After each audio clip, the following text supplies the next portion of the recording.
Are you looking for an athletic scholarship?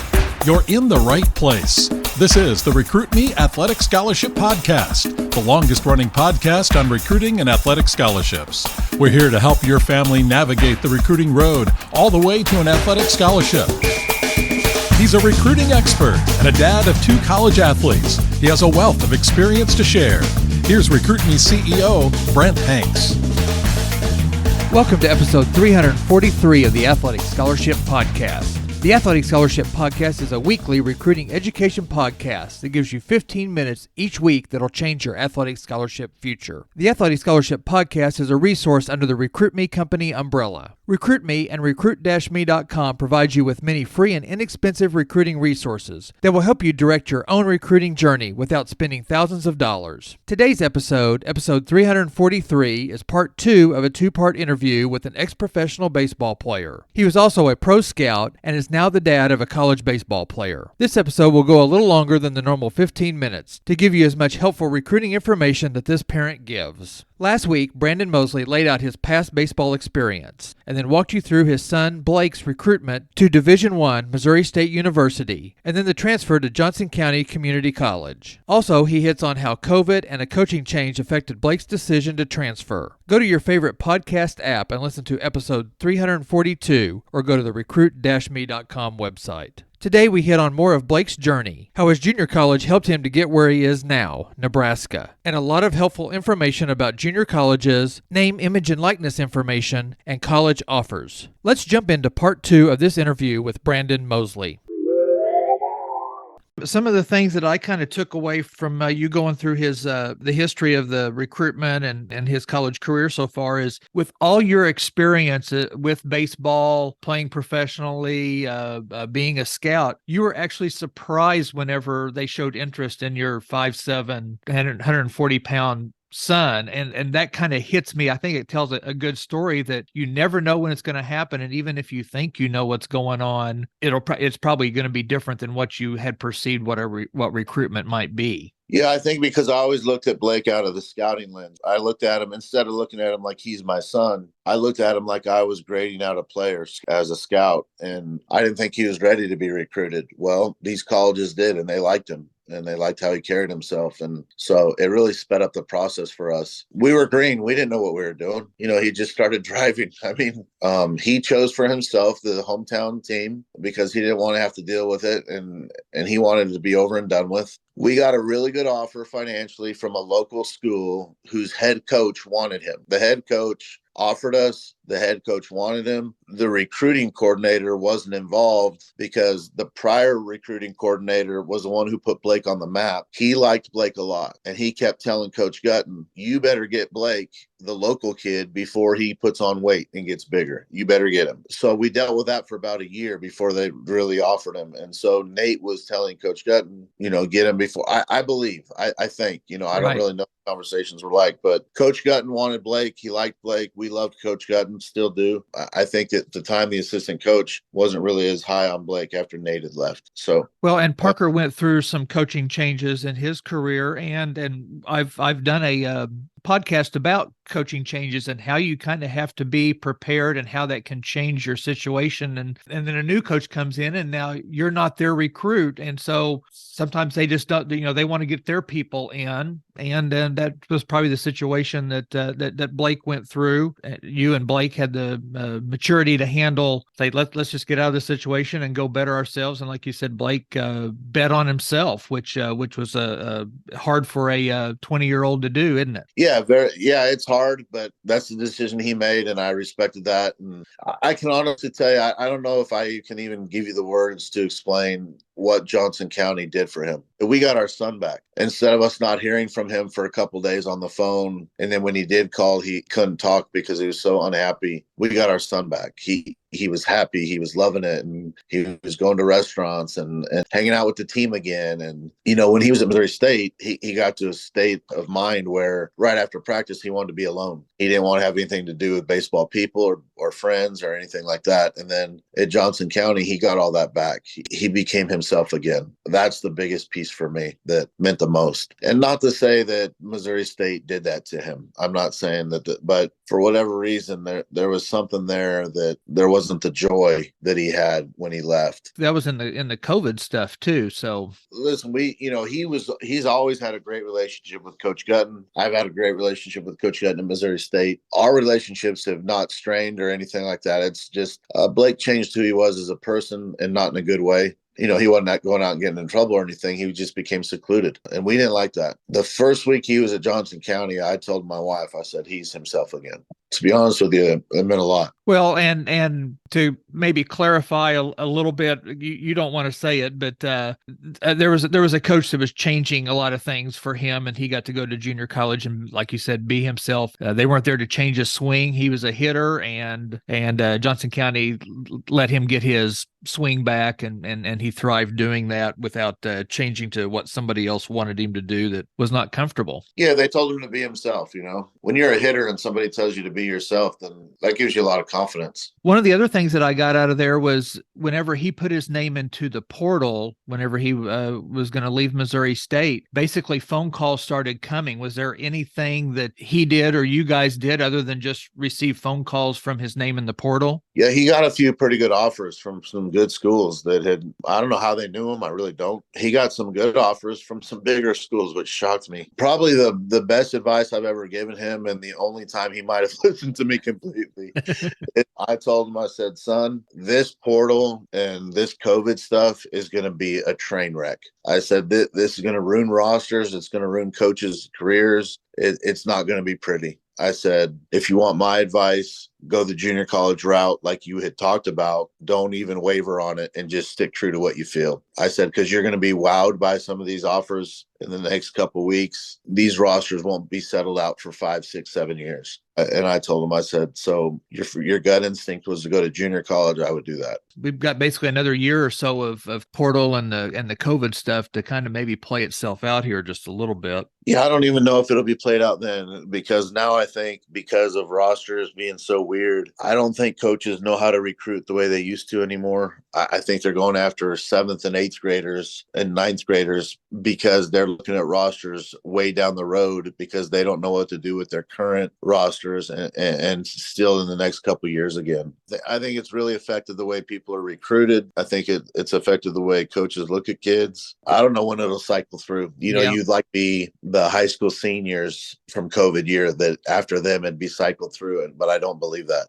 I think COVID ruined rosters, in my opinion, for 8 to 10 years, personally. Another thing that I caught in your discussion is Blake talked to some guys that had come in to Missouri State from junior colleges and got to hear about their experience at a junior college. So, one thing that we suggest is to try to find ex-college athletes or current college athletes and talk to them when you're being recruited. So that's one of the things that he kind of bumped into, and it sounded like that helped him a little bit to make his decision. Kids only listen to their parents so much, but they listen to their peers a lot. He had talking to 2 kids that had come from the junior college experience, and they loved it. And so that really helped him. It was great going to a Johnson County game, just knowing the competition was going to be good, but whether he went 0 for 4 or 4 for 4 in the second game of the doubleheader he was going to be playing, because those junior colleges, they thrive on getting their kids scholarships to 4-year schools. And so they throw the kids out there who need the 4-year commitment quicker than the next kid. And so, they're rebuilding rosters every year because they're trying to get kids to 4-year school every year. Just the way it played out, the way they handled the recruiting was so amazing. And I loved, not to repeat myself, but when that assistant coach decided to do weekly check-ins with Blake, really allowed Blake to have the freedom to have a whole week of playing baseball, 6 games in a week, which junior college does. It was great. He'd play his 6 games, and then on his off day on Monday, he'd go in and have his recruiting meeting with the coach, and the coach would say, these are the schools I talked to. These are the schools that are going to offer. Here's what they're going to offer. And then on Tuesday, when they'd have a doubleheader, he'd already be done with that meeting. Wouldn't worry about it and play baseball until the next Monday. And it was a great experience. It was perfect. It was handled the right way. And I love that. I told that coach, David Canary, after the season, I said, whatever Blake does the rest of his life, you will have a major impact on it because the way you handled this was exactly what he needed. So was that something that they marketed or told Blake that they would do for him as he came into Johnson County, or is that just something that they did? Yeah, we didn't really, it wasn't marketed to us for sure. But when the fall phone calls started and things started to happen, it kind of morphed into that because the coach had done it for other people in the past. And he just he came to me and Blake and he's like, hey, I can do this. And for us, it was a no brainer. Like, yeah, that'd be great. Not only would he talk to Blake on Mondays, but he was talking to schools throughout the whole week. And if they would call on another one of Blake's teammates and say, hey, tell us about this kid, the right-hand pitcher. Well, this coach would say, well, I've also got a second baseman who's already got 15 offers. And so the schools that were calling, the assistant coach had interest, but he was also putting interest out there to other schools who would call maybe on another player and say, hey, how do you have a middle infielder? Because I got one for you. So is that something that a high school kid can maybe ask the JUCO program as they're kind of doing their research on junior colleges, or do you think that's a little bit too brash to ask? No, I think anytime you can ask, say, hey, is there any way, when I come to school, if I commit to play junior college ball for you, is there any way we can meet once a week and go over what's happening with my recruiting process for the 4 years? I don't think that's too much to ask. And I think it shows those coaches too, if you're in high school, that you have an ultimate goal of going there, doing well and playing beyond that. Also, you mentioned about all the college scouts that came to the games. Is that something you think the junior college marketed to get coaches there, or is it just because of reputation? I think that Jayhawk conference is so good in junior college that maybe it starts with reputation, but word of mouth for college recruiters is always the biggest thing. If one guy hears that a guy's going to watch a right-hand pitcher, well, they don't want, for fear of missing out, they don't want to not be there. So they follow the leader. I think that's how that happens. It's that way in pro scouting and it's that way in college recruiting. If you hear that somebody's interested in a player, well, all of a sudden you're more interested than you were. It's kind of funny how that plays itself out, but that's how it happens.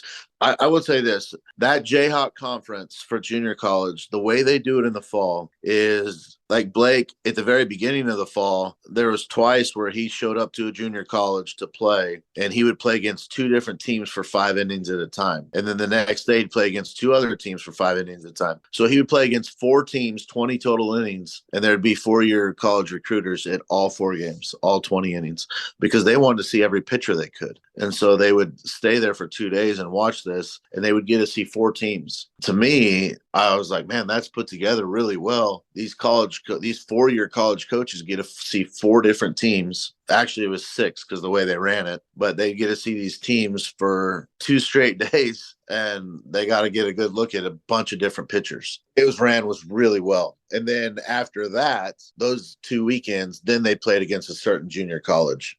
Double headers, always double headers. One game would be 9 innings, one game would be 7. So being prepared, whether you're going to a 4-year school or a junior college, fall season is a big deal because that's when other coaches can see you because their schedule's going on during the spring. So really 4-year schools have more time to watch the kids during the fall season. Correct. The head recruiter at most of your big schools during the fall, they'll miss practice with their team to go out and recruit. One of the places we showed up had rosters, grade point average, how many hours they had taken so far. I mean, it was amazing. It prepared those coaches to be able to make an offer to a kid and have a full screening of who they really were. I'm excited to see Blake. Nebraska and the D1 season starts real soon. Do they get to travel here the first weekend to get out of the cold? Yeah, they go to University of San Diego and they play 3 there. And then they go to Mobile, Alabama to play South Alabama. And then they play in that Dome Classic up in Minneapolis their 3rd week. I think Vanderbilt is there. Hawaii is there. And maybe Southern Miss, I think maybe. So that's his 3rd weekend. And then he opens up at home the following midweek, I think, against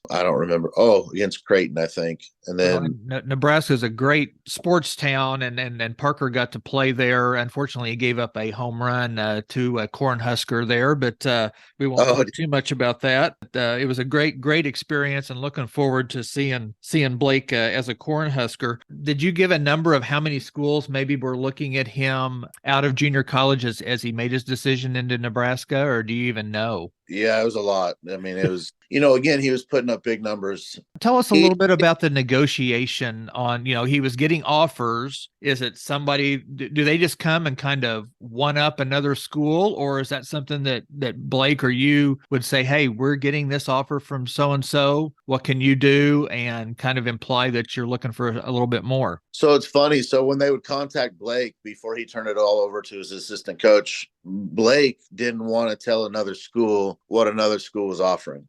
I don't know what his reasoning was, to be honest with you. Well, he's 20 years old, and that's hard to do for a 20-year-old.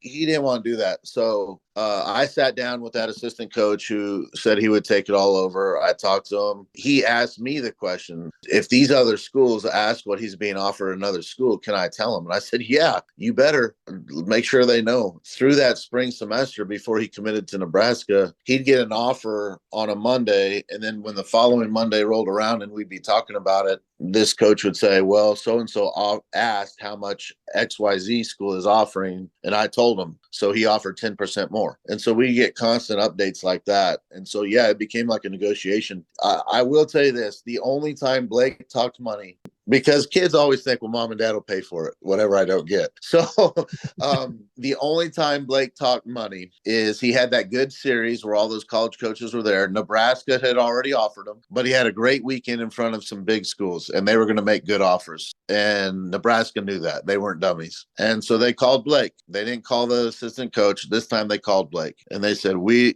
want you to be a Cornhusker. We don't want to miss out on you. We've already made an offer. You came to our school to visit. What do we have to do? And Blake, out of his own mouth, said, I need more money. And the next day he got it. You don't have to answer this, but a lot of people think that baseball and other sports are going to get a full ride. So what is a good offer for a high-level Division I baseball player? Well, I think that, the minimum offer you can get that they have to offer you is 20%. And so I think if you get 30, 40, 50%, that's a great offer, especially if you got good grades, because you can get money elsewhere. Blake committed to Missouri State, and I don't mind telling you, he got a 40% offer, but the other 60% we got paid for from local scholarships. Right. Both my wife and her mom were graduates of Missouri State. We got like an alumni scholarship, I don't remember what they call it, a continuing education alumni scholarship or something. When all was said and done, and he started his first day on campus, we didn't owe a red cent, but only 40% of that money came from baseball. One of the myths is I'm going to play a college sport and I'm going to get a full ride scholarship. And unfortunately, we have to pop the balloon, say, no, you're probably not going to get a full ride athletic scholarship. Blake's a high level. So I just wanted my families to know that most sports, you're not going to get a full ride athletic scholarship. There's ways that if you're willing to work and do things and write essays or whatever and there's other things out there. Blake, he went to Nebraska on a 70% scholarship. The other 30%, we've been very blessed. We don't know Nebraska either because the other 30% came from other things. Right. He got a little academic money, but he got he was blessed that he got a small NIL package from a local company that he went out and chased on his own, and it covered the rest of it. So, well, great. I'm going to have to get on and have him do a shout out for Recruit Me and then pay him like, what was it, $20 or something? Yeah. What's really cool is and I think some other schools are doing this. University of Nebraska set up his own fan page.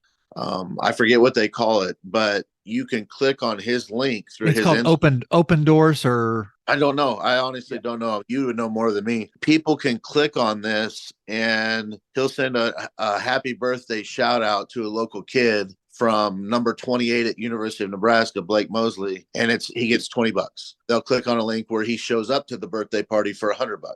All these things he can do, send an autographed photo. The school set up themselves.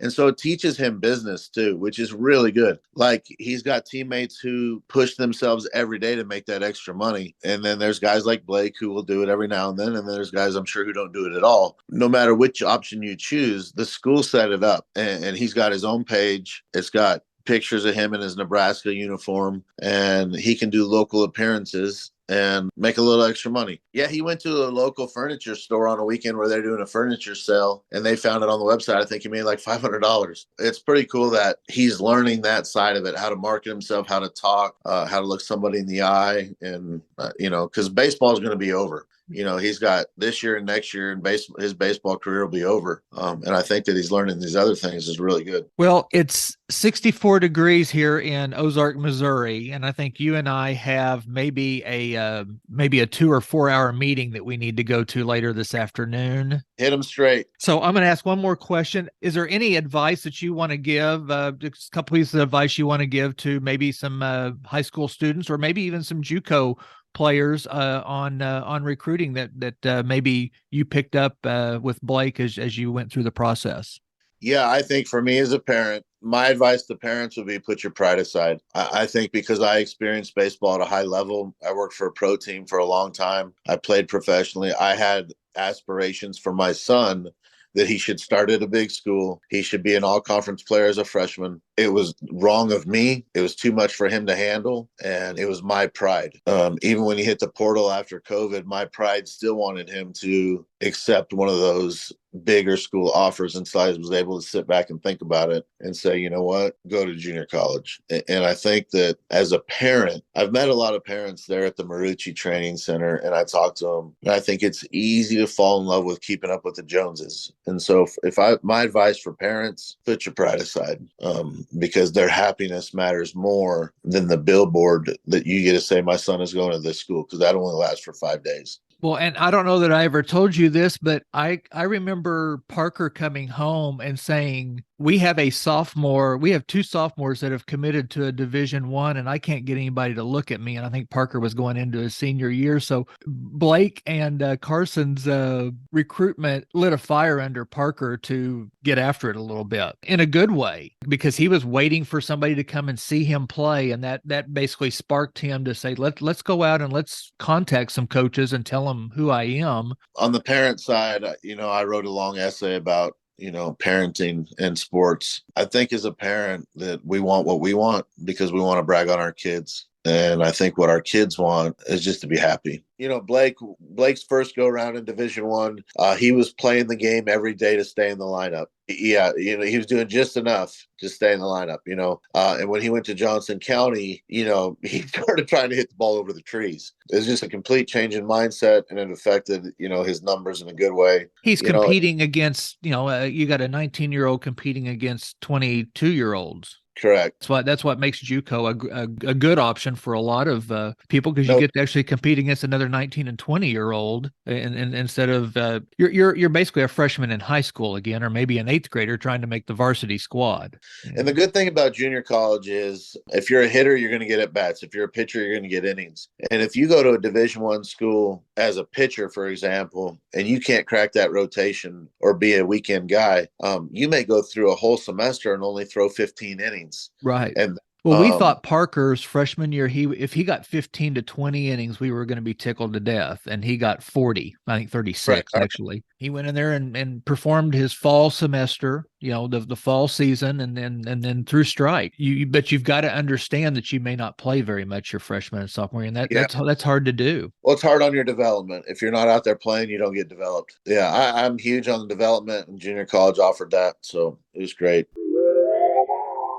Thank you to Brandon Mozley for sharing all the great information about Blake's journey. There are so many nuggets of information in both Part 1 and Part 2 of this interview. Email me, Brent@recruit-me.com, if you have any comments or questions about the interview. More player and parent coaches interviews are available at recruit-me.com, along with a sign-up for the free Recruiting Power Pack, a free Recruit Me monthly newsletter, and the $39 Recruit Me 3.0 Athletic Scholarship System. Join me next week for another episode of the world's longest-running recruiting education podcast, the Athletic Scholarship Podcast.